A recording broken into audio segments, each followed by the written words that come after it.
TNPSC group 1 தேர்வுக்கு unit 7ல் Abul Kalam Azad பற்றி பார்க்கலாம்.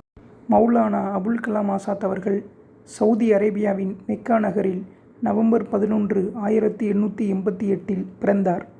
ஆசாத் என்றால் விடுதலை என்று அர்த்தம். இந்திய விடுதலைப் போராட்டத்தில் தீவிரமாக ஈடுபட்ட மௌலானா அபுல் கலாம் ஆசாத் அவர்கள் ஒத்துழையாமை இயக்கம், வெள்ளையனே வெளியேறு இயக்கம் போன்றவற்றில் முக்கிய பங்காற்றினார். இந்தியா பாகிஸ்தான் பிரிவை எதிர்த்த ஆசாத் இந்து முஸ்லிம்கள் ஒற்றுமையுடன் வாழ வேண்டும் என்பதை வலியுறுத்தினார். சுதந்திர இந்தியாவின் முதல் கல்வி அமைச்சர் என்ற பெருமைக்கு உரியவர். இவரது பிறந்த நாளான நவம்பர் 11 தேசிய கல்வி தினமாக கொண்டாடப்படுகிறது. மௌலானா அபுல் கலாம் ஆசாத் அவர்களுக்கு இந்திய அரசு 1992ஆம் ஆண்டு பாரத ரத்னா விருது வழங்கி கௌரவப்படுத்தியது.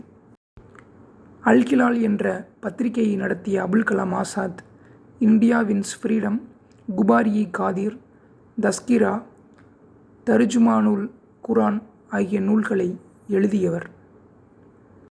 இந்த வீடியோ பிடிச்சிருந்தா லைக் பண்ணுங்கள். மேலும் பல வீடியோக்களுக்கு இளம் தமிழ் சேனலை சப்ஸ்கிரைப் பண்ணுங்கள்.